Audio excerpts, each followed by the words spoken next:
अस्सलाम वालेकुम नाजरीन।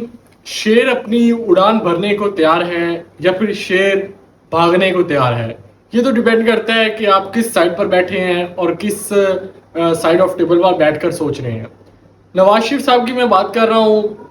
आज रिपोर्ट्स आई हैं उनके खुसूसी ज़राए के ज़रिए कि नवाज शरीफ का सितंबर में और 11 सितंबर के बाद मुल्क से बाहर जाने का प्लान है और उनका लंदन जाने का प्लान है। नवाज शरीफ साहब 3 अरसा तवील अरसा तक लंदन में क़याम रहे। उसके बाद जब पाकिस्तान में इलेक्शंस अनाउंस हुए तो अक्टूबर में नवाज शरीफ साहब पाकिस्तान आए, मीनार पाकिस्तान में आकर जलसा किया, कबूतर उड़ाए, मुश्किल से निकालो नवाज शरीफ, मुल्क बचा लो नवाज शरीफ, ये सेंटीमेंट लेकर नवाज शरीफ पाकिस्तान आए थे। और फिर अब तकरीबन साल होने वाला है, यानी कि सितंबर में वो वापस लंदन की उनकी तैयारी है, यानी कि तकरीबन 11 महीने बाद अब वो वापस जा रहे हैं। 11 महीने में उन्हें कुछ खासा पाकिस्तान की सियासत से मिला नहीं, ना पब्लिक पॉपुलैरिटी मिली, ना कोई वो जो इश्तिहारात चले थे कि अवाम ने अपना फैसला सुना दिया। जो इलेक्शन से पहले ही बड़े बड़े इश्तिहारात चलाए गए थे कि नवाज शरीफ चौथे वजीर आज़म, मुल्क के चौथे वजीर आज़म नवाज शरीफ, तो वैसा भी ना हो सका। भाई की हुकूमत है, बेटी चीफ मिनिस्टर है, लेकिन फिर भी इख्तियारात नहीं है, किसी के कोई मीडिया एक्टिविटी नहीं है। अभी तक पाकिस्तान आए हुए कोई 11 महीने हो गए, एक भी एंकर को कोई ना इंटरव्यू दिया। यानी कि इस पूरे सिनेरियो से जो मियाँ साहब थे वो बिल्कुल ही आउट थे। जाती उम्रा और लाहौर की सियासत करने वाले मियाँ साहब मरी की नथिया गली की सैरें कर रहे थे। तो यानी कि बिल्कुल ही वो पाकिस्तान की पॉलिटिक्स से उनको साइडलाइन कर नए चेहरे, यानी शहबाज शरीफ साहब वज़ीर आज़म थे और मरीम नवाज नीचे सूबे में वज़ीर आला की थी, तो इन दोनों को लाया गया था। लेकिन मियाँ साहब को बिल्कुल ही पिक्चर से आउट कर दिया गया था।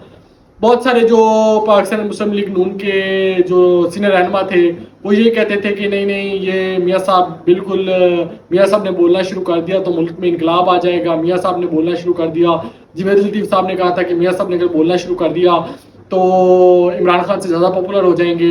लेकिन ये समझ नहीं आती कि मियाँ साहब अब बोलेंगे, अब क्या लंदन जाकर बोलेंगे? जैसे पहले 2018 में 19 में लंदन गए थे तो उसके बाद उन्होंने बोलना शुरू किया था जनरल फैज़ और जनरल बाजवा के खिलाफ।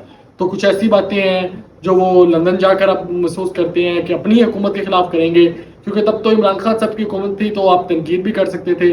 अब मियाँ साहब एक तो वैसे भी कंफ्यूज है कि वो करें तो क्या आके करें, क्योंकि बेटी चीफ मिनिस्टर है, भाई प्राइम मिनिस्टर है, तो तनकीद तो वो उस तरह गवर्नमेंट के ऊपर जो गवर्नमेंट की रिट्स हैं, गवर्नमेंट की पुलिस पर कर नहीं सकते। तो इसीलिए वो इस कन्फ्यूजन के दौरान अब वो लंदन जा रहे हैं। और ये मेरे एनालिसिस के मुताबिक ये मियाँ साहब का पाकिस्तान में आखिरी स्टे होगा।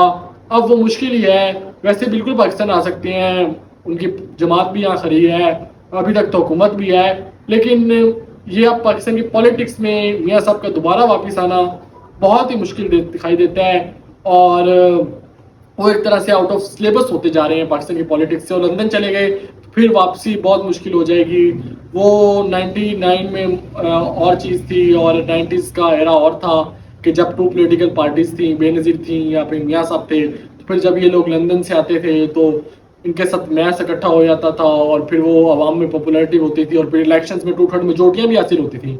लेकिन ये 2024 के इलेक्शंस के बाद तो बिल्कुल ही सब साफ हो चुका है कि पाकिस्तान मुस्लिम लीग नून अवाम में अपनी पॉपुलैरिटी बिल्कुल ही खो चुकी है। और इस सिलसिले में अब मियाँ साहब भी पाकिस्तान से बाहर जा रहे हैं। तो ये तो पाकिस्तान मुस्लिम लीग नून को as a political party, as a government नहीं, एज अ पॉलिटिकल पार्टी अगर पाकिस्तान मुस्लिम लीग नून को देखा जाए तो ये बहुत बड़ा ब्लो होगा।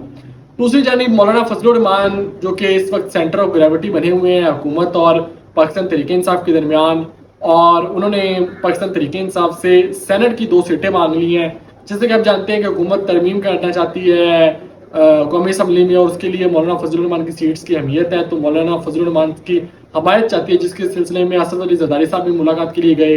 लेकिन अब पाकिस्तान तहरीक इंसाफ के रहनुमाओं ने भी मुलाकात की तो उसकी अंदरूनी कहानी ये सामने आई है कि मौलाना ने फिर पाकिस्तान तहरीक इंसाफ को हमायत की यकीन दहानी तो करवाई है पार्लियामेंट में। लेकिन वो कहते हैं कि सेनेट की 2 जो KPK में 2 सेनेटर्स हैं वो GUIF के बनाए जाए। एक सेनेटर के लिए तो पाकिस्तान तहरीक इंसाफ रजामंद होगी है, और मजीद के लिए उन्होंने कहा है कि बानी पिटाई इमरान खान से मुशावरत के बाद वो फैसला करेंगे।